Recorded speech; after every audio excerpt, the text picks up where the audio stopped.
Pernah nggak kalian temenan selama 6 tahun? Atau bahkan 9 tahun? Dan nggak ada satu momen pun yang kalian lewati tanpa mereka?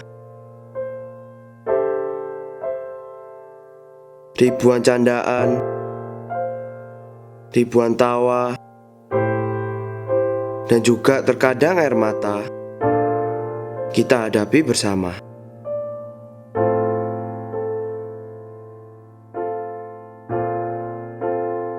Pak, lah Pak, beda piro mental lho Pak. Iya Pak, satu kali lah Pak. Bagus ya. Kita bohong sekarang.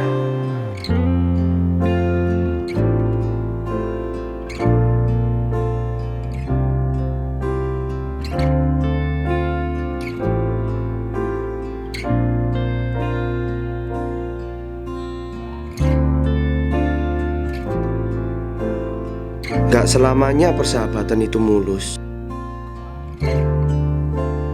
Tapi setiap rintangan yang ada membuat persahabatan kami semakin dekat.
Kadarannya cuma sebagai gambaran aja.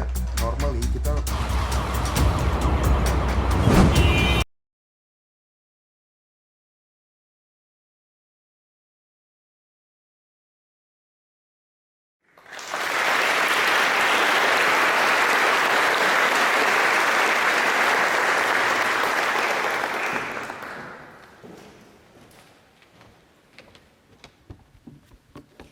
Good morning, distinguished guests.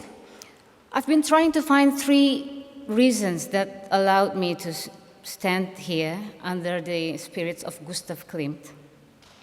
So far, I only found 2. First thing Pam already mentioned, I published my first debut, my first novel in 12 May 1998, exactly 10 days after the military regime collapsed. It's not funny.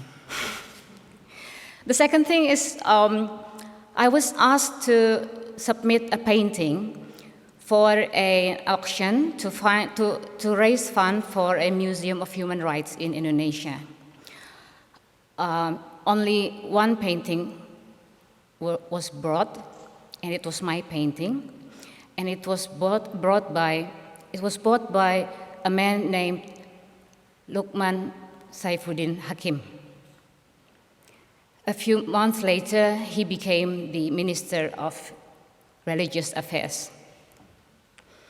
And the third amazing fact that I'm going to read this text in front of very respected scholars. Once upon a time in a faraway land, there was a child who lived with ghost stories. She lived in a stone house that was built by the giants in the colonial time. Means the house was planned by big white people and meant for their family, even though the labor was provided by small, skinny brown people at the time when there was a big difference between being white and colored. For reasons that the little girl didn't understand, the white left the land, a Chinese that owned that house for a couple of decades. Then, in the year she was born, her father took over the house. Her father belonged to the government people. He had a gun, which he kept in a steel chest in his bedroom. The Chinese was probably a businessman who had committed some wrongdoing, or maybe he was a communist. The girl really didn't know. What she did know and strangely got fond of was ghost stories. Listen, there are different kinds of ghosts. Gendruwo live in the jungle. Siluman guard the rocks and caves. Kuntilanak stay in tall bamboo groves and like to fly from tree to tree while laughing like crazy. Kolong wewe, look out for a chance to kidnap little children. And pochongs hop around cemeteries like giant cocoons. But Alice, all those exotic ghosts reside in nature. In forests, on trees, at graveyards, places and spaces where men are not in command. They are not really part of us. But hold on. Now there is one ghost, a city ghost. Beware, the grown-ups like to tell the little girl. Beware when you hear the echoing sound of a peddler's slit drum in the middle of the night. He might sell sate or mie goreng or mie godok or mie tok-tok or meatballs. If it is very late in the night, you better beware. There have been reports about people going up to a midnight street seller and ask for a plate of sate or mie goreng or mie godok or mie tok-tok or meatballs. The seller wore a hat and would prepare the order without comment. After a while, he will come with a strange dish, and only then you will realize that he has no eyes, no mouth, no nose. His face is flat. He is called Setan Murat, Setan Mukarata, the flat-faced phantom. When most ghosts are nature's being, this ghost is the phantom of civilization. He is part of us. I was the little girl who lived with ghost stories. I didn't make up the stories, I just tried to interpret them. The flat-faced phantom seems to have made its debut during the military regime. It continues to appear in different versions from town to town, and you may come across it in a conversation when erudite discussion have finished. Some foreign friends of mine raised this question: why, in Indonesia, do we so often end up talking about ghosts? Are Indonesian modern people who live with half their head in the mythological realm? Now, as the girl who grew up with ghost stories, I want to invite you to see ghosts not as a mere superstition. Let's be more appreciative about ghosts, because I love them, and because our modern visions are not so different from apparition of ghosts. Pak Ben Anderson, especially in Imagined Communities, explained beautifully and insightfully about how imagination has shaped a nation. Indonesia is a vision made true. Republik Indonesia started with the ghost of meaning. But if you don't want to call it ghost, We can call it spirit. Let's talk about spirit. What is the spirit of Indonesia? We can talk in length about this, but let's make it short. In a number of crucial crises in Indonesia's history, for example, the 1965-66 turmoil or the 1998 reformasi and its following consequences and consensus, Indonesians stand to read the outcome of the crisis as the triumph of Pancasila and Bhinneka Tunggal Ika. Of course, history is written by the winner, and that doesn't make it necessarily bad. I want to call the union of these two formulas, Pancasila and Bhinneka Tunggal Ika, as the very spirit of Indonesia. This picture shows a spirit awakened during last year's presidential campaign. This massive gathering of volunteers had a double motives. One, to continue an ancient spirit of diversities, kebhinekaan, that was deemed threatened by the rivaling parties at the time, and two, at the same time, to bring a new spirit. But what is a spirit? Am I not being unfair to those who don't believe in the spirits? I grew up with ghost stories. Can I have a common language with those who like ghosts in their lives? The spirit is technically the ancient or non-ancient codes that pass through time. I am, of course, inspired by Dawkins' meme. The spirit is not only an energy that moves people at certain times, it is also a set of codes that replicates through the centuries. Like language, it has synchronic and diachronic aspects. Interestingly, the Indonesian language has several words for giving birth to a newborn. One of them is persalinan, which also means copying, duplicating, replicating, transcribing. From root word salin, when a woman bersalin, she gives birth to a baby. When a person menyalin, he or she copies something. The social copying of codes happens in a formal as well as in an informal way, through individual will as well as communal pressure, through practice and through law. Indonesia's founding parents give birth to a nation with a set of particular codes for its existence. The smallest parties or the basis of the set is likely the one sentence, Bhinneka Tunggal Ika, or the unity in diversity, the nation's slogan, and next to it is Pancasila, our state foundation. Those who studied Indonesia's history know that this consensus on this set of code has not been without challenge since its inception. The challenge came from the Islamist groups who wanted to include the Sharia into the state's principles. Aware of the future complication, the Christian groups chose to withdraw from nation building if the Sharia was to be included in its foundation.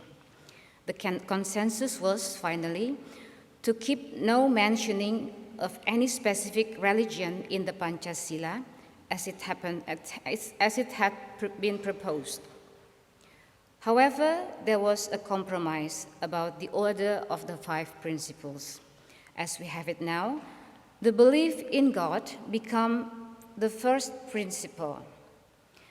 The earlier version of Pancasila did not put faith as a first priority.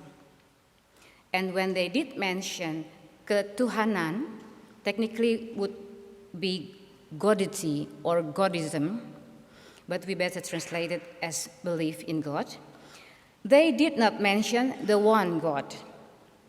Now we see that the monotheistic faith has transmitted part of its code into the set of codes that becomes the DNA of Indonesia, for better or worse. To be frank, I don't know the benefit of having the belief in one God in my state's foundation, because so far I can only see the complication of a monotheistic will of power, which I will talk about later. I think it's better to have spirituality. The formal coding of Pancasila is worth examining for a moment because it shows how translation or recoding to other language proved to be not very easy, and this difficulty relates to another complexity. The 5 principles in English Wikipedia are: believe in one God, or believe in the one and only God. 2, just and civilized humanity, the unity of Indonesia, democracy guided by the inner wisdom in the unanimity arising out of deliberation amongst representatives, social justice for all of the people of Indonesia. To tell you the truth, it doesn't feel the same in my language. It doesn't feel the same.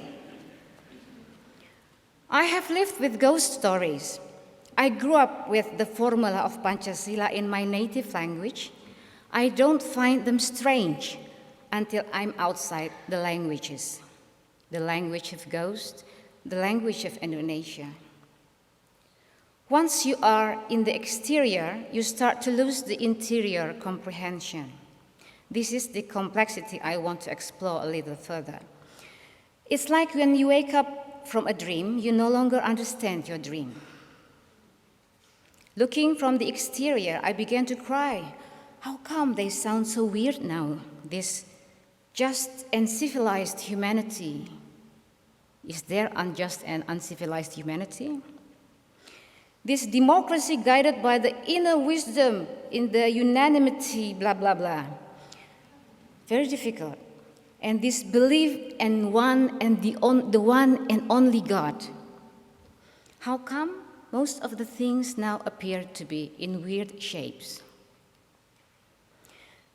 There are several intricacies relating to this matter, but I want to stress the difference in the capacity to understand when you are inside or outside. When we concentrate on the replication of codes, we see things from the outside. We tend to lose the capability to comprehend the meaning. We only know the structure, but we lose the meaning. From the outside, the spirit of Indonesia is the replicating of certain codes by which there will be a continuing identity. The replicating process takes place through daily practices, discourse and law, and through regular political consensus. An example from last year's presidential election, the winner was the group that refrained from religious fanaticism. The national consensus, once again, opted for the side that doesn't exploit religious sentiment. In a sense, it replicated the set of codes agreed by Indonesia's founding fathers. The threat of pan-Islamism keeps lurking. That means, technically, the competition between the replication of pan-Islamic set of codes and the set of codes of Pancasila-Bhinneka Tunggal Ika keeps going on. However, to see the subject from a distance and to look at it as a matter of code replicating or code replication, our understanding is doomed to be devoid of meaning. But now, what is meaning? What is the meaning of Bhinneka Tunggal Ika and Pancasila? For this moment, I'll start with a simple thing. If something has a meaning for you, you will have a feeling for it. It will have a feel. It will have an interiority in you. It is not just an exterior code. It is an interior experience. Indonesian language has a word for the sum of feeling, sense, sensitivity, empathy, intuition, capacities alike, with which we know something through our experience and existence. It is rasa. The Japanese pronounce it a little bit differently and regard roso very highly in their art and daily life. Now I shall define rasa or roso as an interiority of the set of codes. Rasa is through which we feel the spirit or the codes. But before we talk about rasa, let's talk about one other important thing. Now Jokowi is president of Indonesia. People has begun to get disillusioned by the economic sluggish, the execution of capital punishment, his being undecisive on the battle against corruption, and his weak position against his party's elite. However, relating to our topic, the current Minister of Religious Affairs is worth our attention. He is the one who bought my painting. Unlike many of his predecessors, Lukman Hakim Saifuddin fights corruption in his department, he tackles religious disputes, he doesn't exploit fanaticism.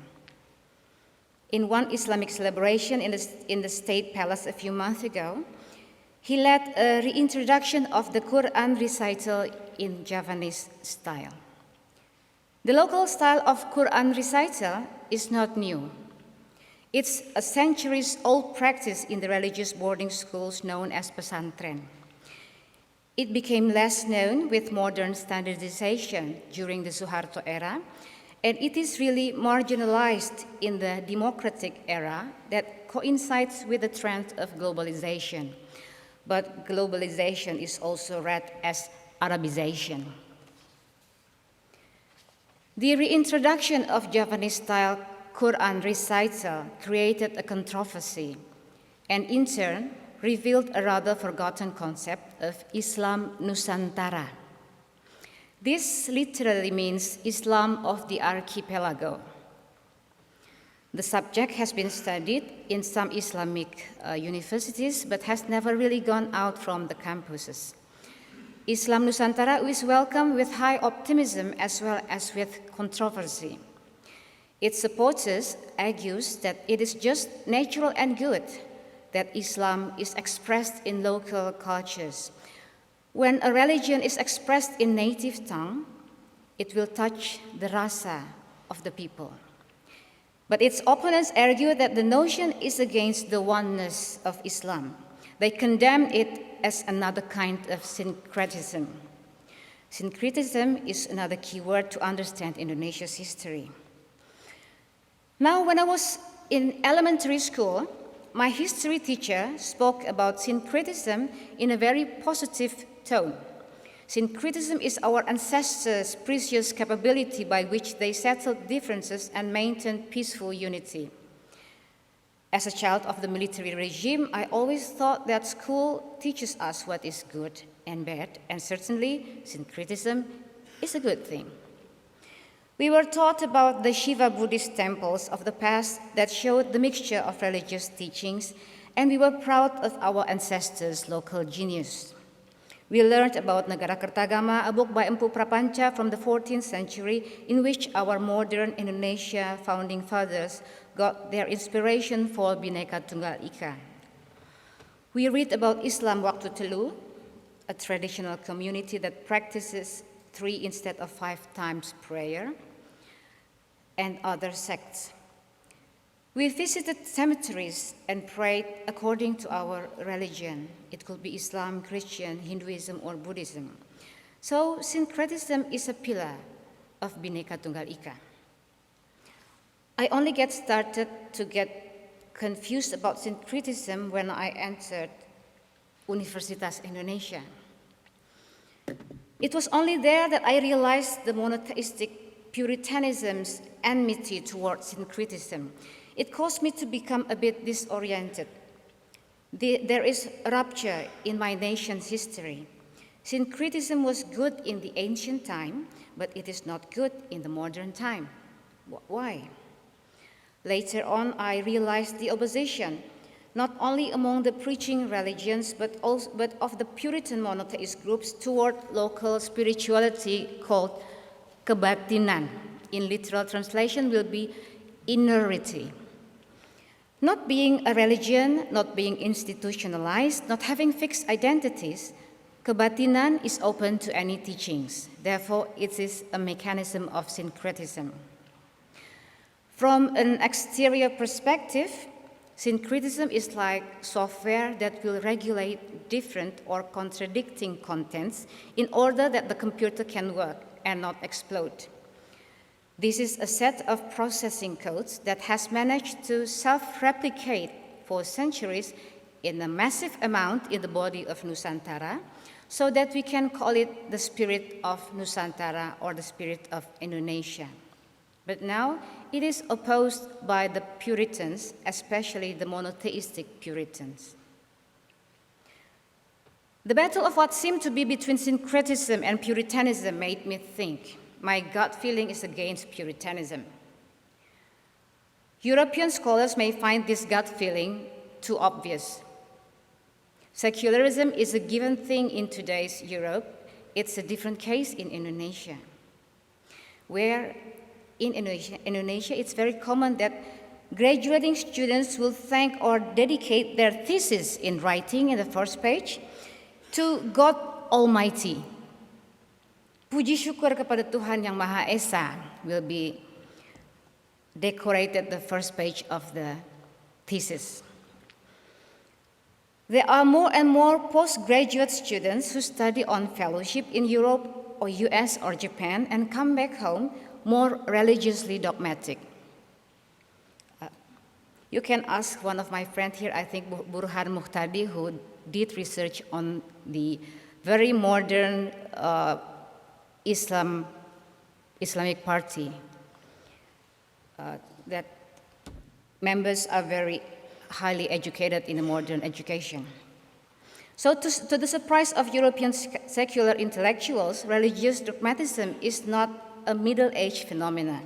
On the contrary, it fits the postmodern era very well. The Puritans' attitude is usually intolerant toward difference. That makes them not nice. But what's wrong with their argument? The Puritans' arguments have a good level of logical consistency, at least compared to the syncretic explanation. Now let us examine the competing codes that are reshaping Indonesia's identity. We have syncretisms on one side and religious Puritanism on the other side. And there is also critical mind on one side and dogmatism on the other side. How do they compete? It is important to note that the postmodern ideas had advanced so far as to questioning the legitimacy of universal human rights. Critical reasoning investigates everything and finds there is no basis for anything, even for truth. The idea of universal human rights is bound to Western biases. Ironically, at this very point, the religious dogmatic mind agrees eagerly. Universal human rights is an invention of Western uncivilization.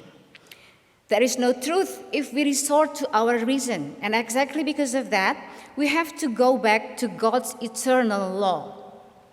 With this complicated logic, certainly we can argue that Islam Nusantara is an Indonesian invention, or Javanese-style Quran recital is a Javanese invention, and therefore less legitimate, or if not illegitimate.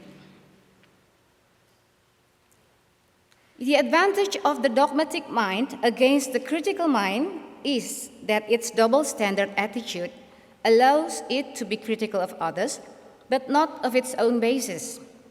In this way, it keeps its basis firm. What the secular, critical, objective, scientific, you name it mind disparages, it's exactly the strength of the dogmatic mind. Faith solidifies illusion. The competition between the critical mind and the dogmatic mind is like a shooting championship of a certain kind in which 1. The dogmatic rifle shoots only to the front like normal rifle, but the critical rifle shoots to the front and to itself. 2. The dogmatic faith solidifies the base on which it stands, and the critical mind destabilizes its own base. I am afraid that the critical mind is doomed to fail if it doesn't change strategy. I hope I'm wrong. But what about the competition between the Puritan mind and the syncretic mind? The Puritan has sharp arguments. Syncretism doesn't have arguments. Studying cases of attacks on minorities of local beliefs, assuming that local beliefs are an important locus of syncretism, one will realize how weak is their argumentation and articulation capacity. I opine that it is not because many of them come from a poor, uneducated background, because some of them are university graduates, but because the very structure of syncretism lacks logic. It lacks logical consistency even on a superficial level. Rather, in its interiority, to reconcile differences and conflicts, it resorts to rasa, namely feelings, sense, sensitivity, empathy, intuition. Now we're coming back to rasa. What's wrong with rasa? What's wrong with rasa? The Javanese appreciate it highly. In Clifford Geertz, The Religion of Java, or in Magni Suseno, The Javanese Ethic, in the writings of Ki Hajar Dewantara or of the Dalangs and local wise people, in various testimonies of traditional dancers, musicians, artists, or artisans, we learn how rasa has played a vital role in shaping Javanese communities. Born into a Javanese family, I've never been taught about rasa in an explicit and explanatory way, exactly because rasa is not about formulation. It is the sum of feelings, empathy, sensitivity, sense, intuition, and the like, which are known through laku, or practice or habit. It is about relation. Magni Suseno, a German Catholic priest in Java, shared same experiences with me. To pacify a crying child, a mother told her kid, "Dear, stop crying. Look, there is Father Priest." Or, "Hey, there is guest." Probably the child cried because another kid had heard it. She would say it in such a way that the child would learn to be bashful about how it had behaved. In a slightly heavier case, when I was very annoying, my mother would say to me, "Look, your father is coming." And I would learn to be afraid of my father. And other members of our extended family would tell me about ghosts. So I didn't get the ghost stories from my parents. Beware, don't do that, there is ghost. So the priests, the guests, the fathers, the ghosts were the others to which a child should learn to relate. Relation, then, was more important than reason. Now I suggest that knowledge has a feel. It is the interiority of knowledge. The interiority of knowledge is how we feel the knowledge. We have talked about the spirit of Indonesia from the exteriority as the replication of codes. Now I want to talk about the feeling and the meaning, the rasa and makna, as the interiority of the spirit. The technical question would be how the replication of particular codes is felt or experienced. Assuming that syncretism is an important pillar of the spirit of Indonesia, that is Pancasila and Bhinneka Tunggal Ika, I would say that tenggang rasa is the feeling in which this set of codes is experienced. Tenggang rasa is an expression for the feeling of empathy, tolerance, and other feelings associated with them. Important to note, this feeling can only exist in inter-subject relation. It cannot exist when one takes others as objects. Other important expressions associated with tenggang rasa are tahu diri, to know oneself in relation with others. Tahu malu, to feel shy if one doesn't behave or one doesn't know one's position to other people. The feeling, or rasa, of something brings us to the second aspect of interiority, that is the meaning or the makna of something. The feeling of the spirit or of the set of codes bring us to the meaning of it. What is the meaning then of syncretism? It is what syncretism holds valuable. It is intersubject or interexistence relation. It is coexistence among subjects. It is tenggang rasa. It is based on rasa. So what's the problem? The problem of rasa is that it doesn't speak the language of reason. This is not just a romantic answer. The fact is that it shouldn't be a problem until reason becomes the only language of knowledge. We know since the beginning of the age of reason, the age of light, slowly and surely reason has been marching its way to be the one and only language of knowledge. The problem of syncretism then, that it relies on rasa, and rasa doesn't speak the language of reason. The problem of syncretism is that its mechanism of rasa leads it to containing too many internal inconsistencies and contradictions which it cannot defend against the judgment of reason. Now, what is the problem of reason? Postmodern philosophy has exposed to the roots the problem of reason. On this occasion, I will focus only on the interiority of reason. I resort most of my time to my own contemplation. I have implied earlier that knowledge has a feel. We feel good when we think we know the truth. We don't feel good when we think we don't know the truth.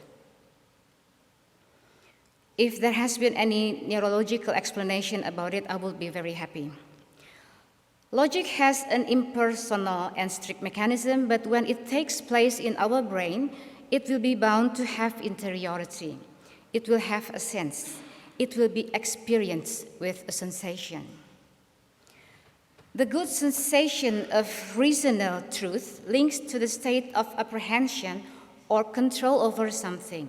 We know knowledge is power, knowledge is about control. This makes reason very different from rasa, of which good feeling links to intersubject relation. The second big difference between them is regarding their mechanism. The mechanism of rasa is a play of balance and harmony. The mechanism of reason is progress that aims at truth. When it thinks it reaches the truth, it gives the brain an orgasm. It is a pleasure-seeking mechanism. Reason is then libidinal. Rasa is like love, reason is like sex.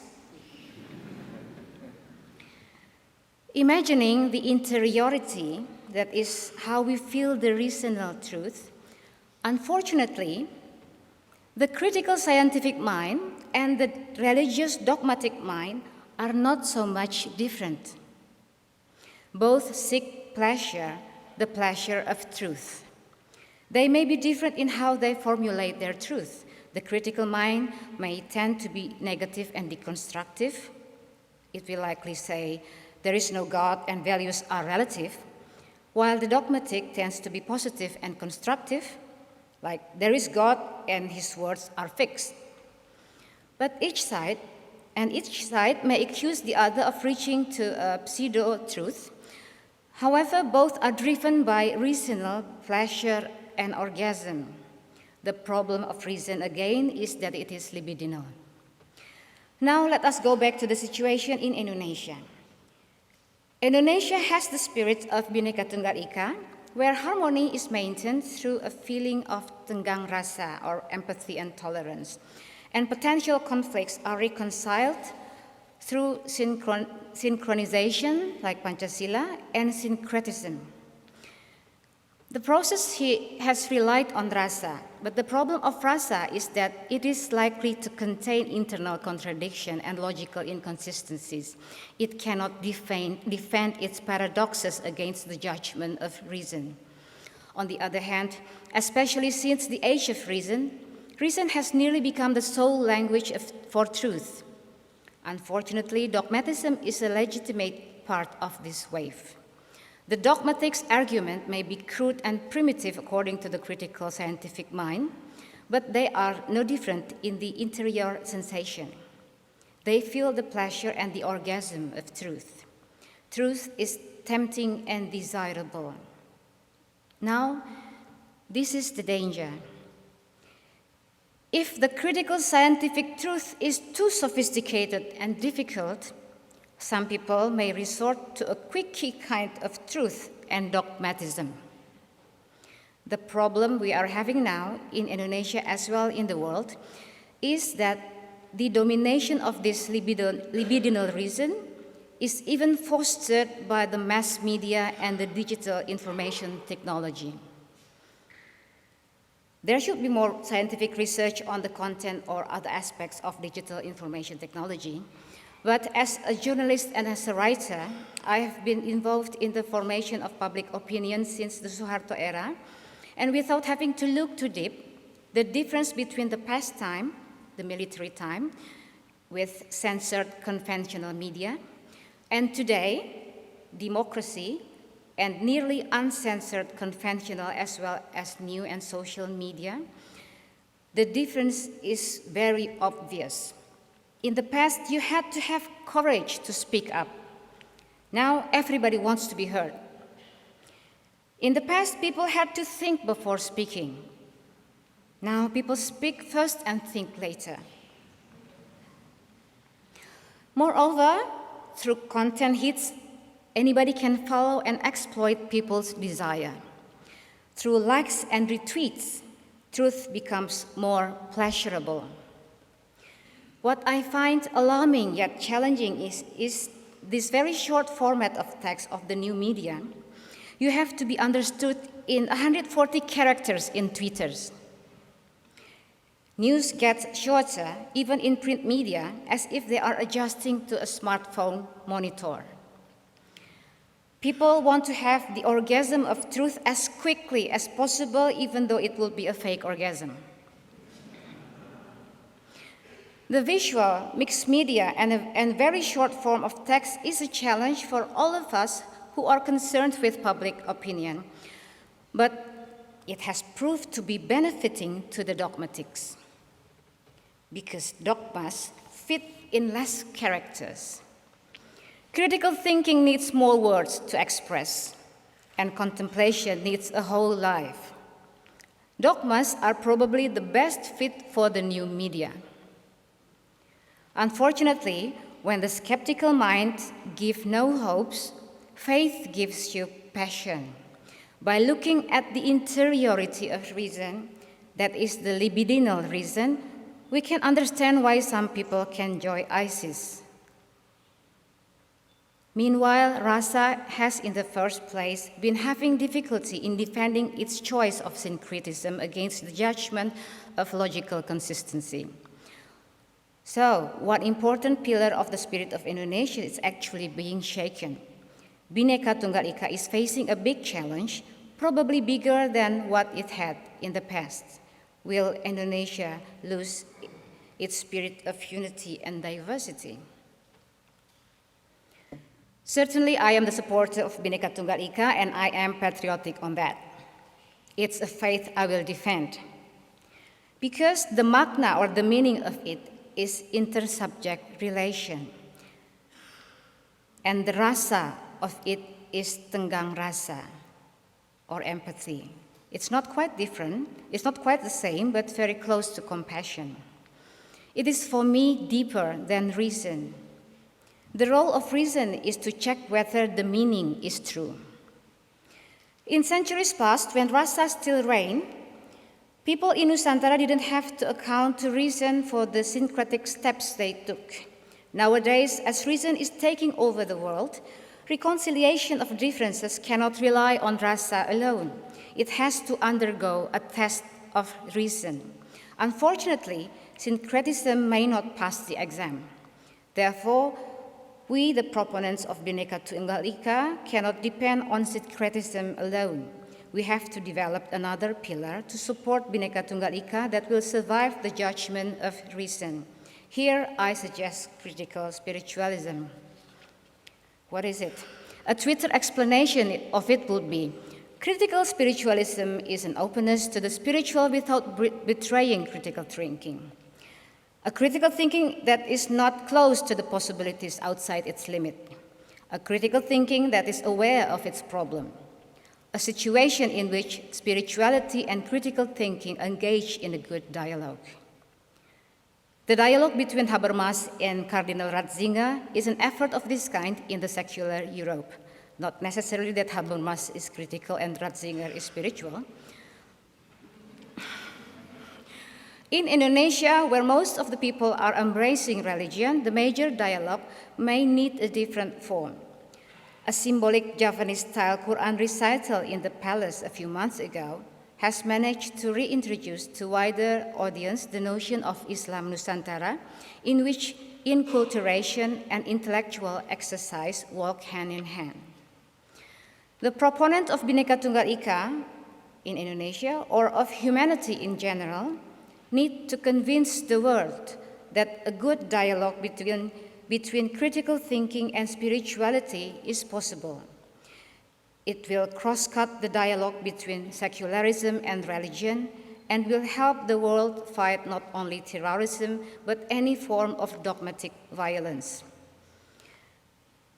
For certainly, humanity is not just a set of codes, as any other set of codes that will survive or not survive in this world based on its fitness to self-replicate. Certainly, humanism is different in its content, in its value and feeling from theocracy or even secularism. Theocracy, dogmatism, as well as secularism seek for truth. Humanity and humanism seek compassion. Those who accuse humanism of being an invention of Western civilization may look to the experience of Indonesia. Through the language of rasa, the Nusantara's people have articulated Bhinneka Tunggal Ika and various other expressions in languages of the archipelago. Humanity is an articulation in the language of reason, and it is historically Western, yes. However, if we look to the language of rasa, we will find a huge treasury of expressions in the same spirit in various cultures. The total sum of those vocabularies of reason and of rasa will make us understand that there is indeed a true spirit of being a subject who lives among subjects, of being an existence that exists among existences. We can regain our faith in a true spirit. Once upon a time in a faraway land, not only there were one little girl, but there were millions of children who lived with ghost stories. Ghost stories made them thrilled and made them scared, made them happy and made them sad. Ghost stories make us feel what is not real, but what is real.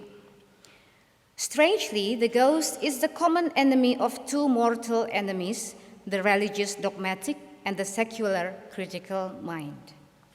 In fact, it is not that strange, as the ghost appears in the language of rasa, while both eternal foes speak the language of reason. Now, listen to the echoing sound of a slit drum in the middle of the night. It may come from a peddler selling satay or mie goreng or mie godok or mie tok-tok or meatballs. And you may come across the flat-faced phantom. I like him because he is one of a very few urban ghosts, and he appeared for the first time during the era of the military regime. Believe me, he will convey the moral of his own story only if you dare to listen to him as he stirs the soup with the strange things bubbling inside his pot. He could be stirring his own eyes, mouth, nose, and heart. The beauty of the ghost is that it speaks to you in metaphors, but you don't want to take it as metaphors. He said to me, "You may be living in a house confiscated by a certain regime from a minority or a political outcast who himself had taken the house over from fleeing colonial giants, who had previously occupied the lands of the small brown people who probably had been envying each other, and so on. You may be living in a house called Indonesia or a house called Earth, but our past is never clean and pure. So now this is his moral of the story. If your libidinal reason renders you lustful for truth and your sensation-seeking keeps your rasa in the superficiality of experience, you'll become self-righteous and self-complacent. You close any chance of dialogue, either with your enemy or between the inner capacities of your own self, between the critical reason and spirituality. Then you will start dropping your eyes, ears, mouth, and heart, and end up with an empty, flat face, the phantom of civilization. Indonesians still love ghost stories. Probably it is just another manifestation of our spirituality or another way to introduce spirituality to our children, a kind of kindergarten spirituality that is not meant to be trapping you. Let's cherish it. The challenge of the world today is that it is too much dominated by libidinal reason. We need rasa to balance it. We need a dialogue between the best of reason and the best of rasa, between the critical mind and spirituality. A dialogue that will lead us to the union of truth and compassion. Thank you.